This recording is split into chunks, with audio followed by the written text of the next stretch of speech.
No matter if you're chronologically online as I am, or go outside for once, you would have seen art at some point. Traditionally, and especially online as you see here, avatars as being an example of fun and creative ways to show anyone who you are, as avatars are often used to represent people in video games, mangakas, and especially YouTubers and Twitch with silly characters popping on the screen. So hello everyone, my name is Octavia, also known as OctiPosted. Today I will be talking about online avatars and my experience with creating them. Have you ever wanted to show a piece of art that you've made or created anything online? However, you're quite conscious about the possibility of being recognized in real life? That's the reason why I made my own avatars. Before I started my channel, I had always liked the idea of having some kind of persona or an identity perceived differently from who I truly am. First time I can recall was when I was in elementary school when I had drawn my first avatar. Never meant to be shared except to close friends when showing comics that I made a long time ago that are now long gone. I could say it was the very first self-inserts I've drawn. It wasn't so fantasious compared to the second designs I made in middle school, however, it was the first sign that I made an avatar of me, drawing without thinking much about it whenever I presented my own work throughout school. Speaking of school, that reminded me of how I created an entire timeline with chronologically made arcs that were the equivalent of YouTube Shorts, if I remember correctly, since it was about a 1 minute long video in the format of your typical Minecraft parkour Family Guy cutaway in an app called Flipgrid, where my second avatar has been displayed. It was inspired by an anime that I had been watching around the time, a particular anime with eccentrically attractive men who fought with their fighting spirits, JoJo's Bizarre Adventures. The design was a 2-year-old and an avid Joseph fan combined, with a stick figure and a headband that's close to what he wore. This avatar was what I had wanted to be at the time, a dedicated time traveler, superhero inventor with a robot bird. Wait, what? No, perhaps it was not the best example, but however, it goes to show how little thought I had when making these designs. Not all sonas are deep, and in fact, creating avatars represents you can only be thrilling without any personal restraints, especially if you had a whole power fantasy like I did. But as I got older, not incredibly far from where the two left, they were like made in middle school, elementary, I had started to discover what the furry fandom was. Now, when growing up, it was considered weird as much as it was being a Sonic fan at the time or a My Little Pony fan, which, oh my god, it was such a weird era, because I swear, people used to tease you for watching anime, even though now it's just like normal. So there's really no conformity, and those who aren't weirdos are just weird themselves. So with that, I drew my first persona. Thinking back to it, I enjoyed creating it when I had first lifted that cheap graphite pencil with dollar bins paper and old coloring pencils given from 3rd grade. This was my first persona. As you can see, I was completely obsessed with the art at an early age. I had so much fun drawing progens and wanted to create my first ever comic with it.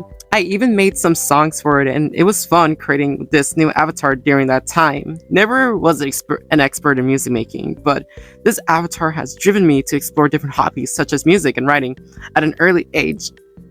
I would think that Oswald was the first self-insert that I made when I was a kid. That's what I call my persona. I drew him in scenarios that I was in, so it was a complete insert. I recall making journals with doodles of him mimicking me throughout my life. Like Greg Heffley, except not a sociopath who broke his best friend's arms, but just, someone who was in their own world, creating with their avatars that hold a special place in, my heart. Recognizing that it led me to uncover hobbies and a great way to reflect my own life with journaling.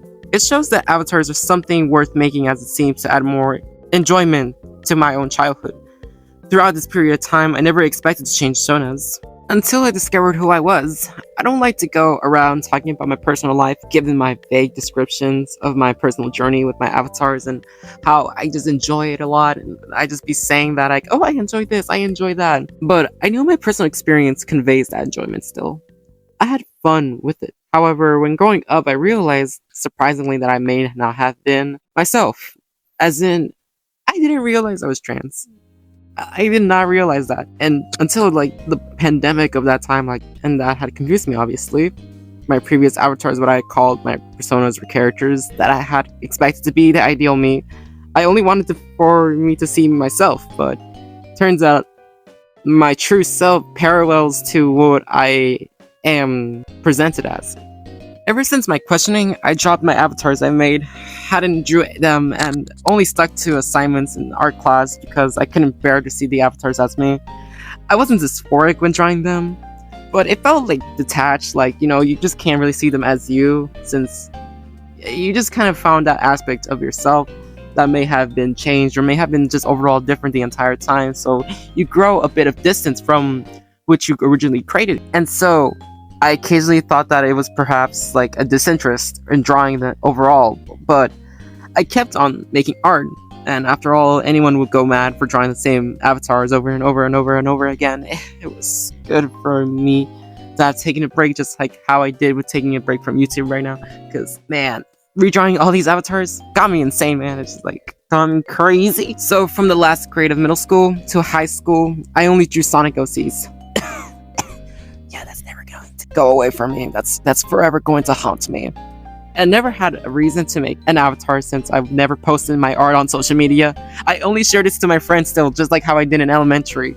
I never posted my art on social media, so when I had wanted to start my own channel, I was overall just pure thinking, just thinking about what will present me. I was thinking nonstop about it, recalling my past so I could figure out what would be fitting of my avatar. None of it fits it. None of it could represent me, because I guess I must have been different, consistently changing, like, overall, so it's like overarching, and so the more you change, the more you're like a different person from your previous self, so therefore it's just like, what does present you?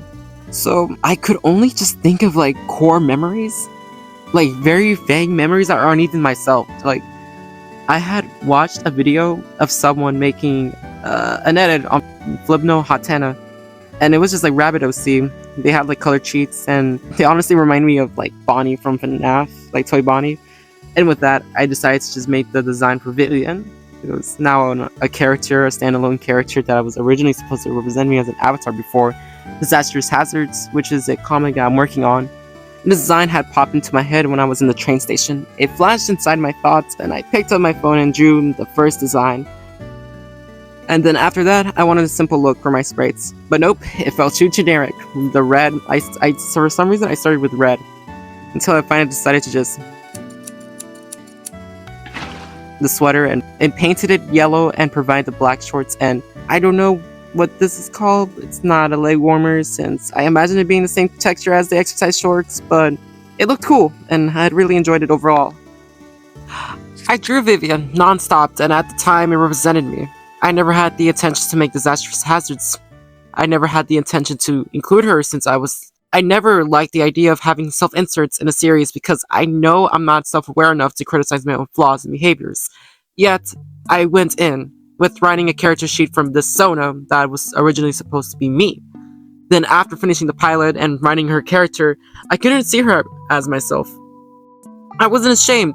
I loved making Vivian as a character and enjoyed writing it. However, I wanted to remain integral to myself in the channel by making it be about Octoposted, a place where I just go around and post about any topic for the sake of pursuing new topics. Hobbies, ideas, and like anything to just learn and improve on. With that, I just wanted to remain authentic as myself throughout that journey, while displaying to an online public. Had me do the opposite of what childhood me would have done. Instead of an avatar meant to be a glorified, better version of myself to show the whole world, I made a new avatar to present what I saw myself, to hold myself, to be seen by me, to be capable of knowing that that's me, in order to separate my work from Disastrous Hazards and to recognize the plot.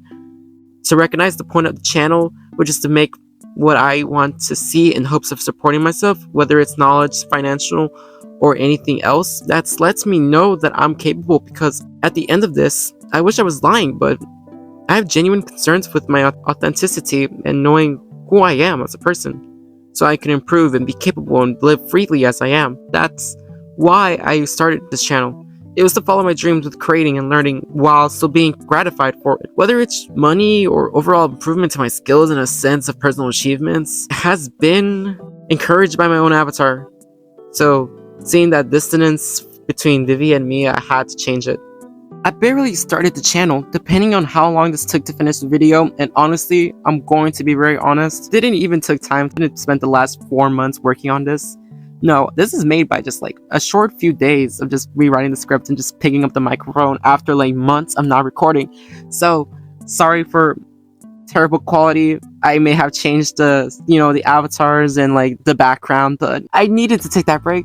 And when I'm back now, I just gotta apologize for not maintaining consistent quality. So sorry about the audio or just the script overall, because I feel like I'm all over the place due to what happened for the past months. But I digress. This is the only beginning and hopefully not the last. I hardly ever wanted to quit, especially this channel, since it's my dream to work on more and more and more.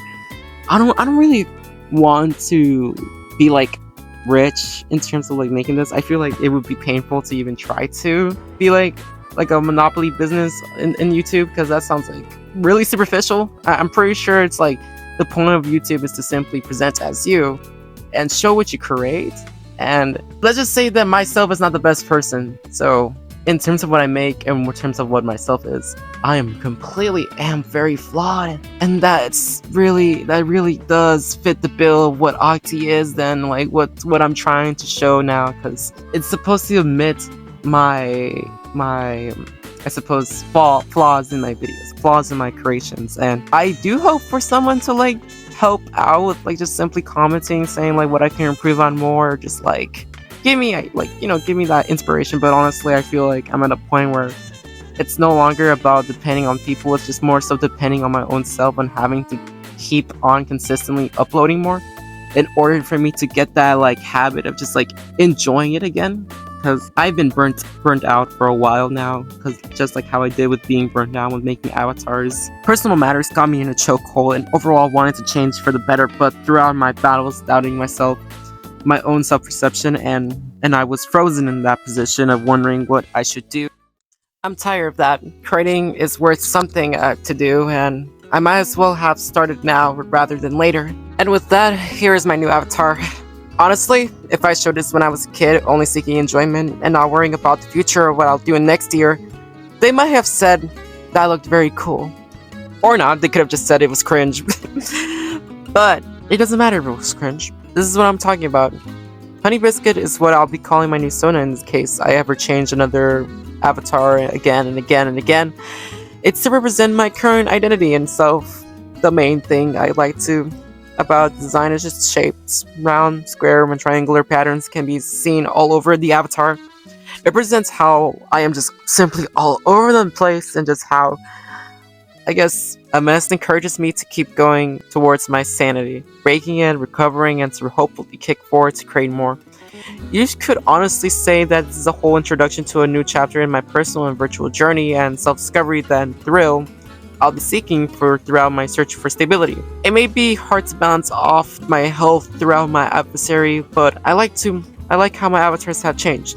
So will my life, and I will do what it takes for my drive to become a brighter and more flammable passion, and that burns on forever like Greek fire, that it will take me to the horizon where the sun is sad, so it can enlighten me throughout my entire experience. Whether it's to reach close or too far, it will eventually keep on burning.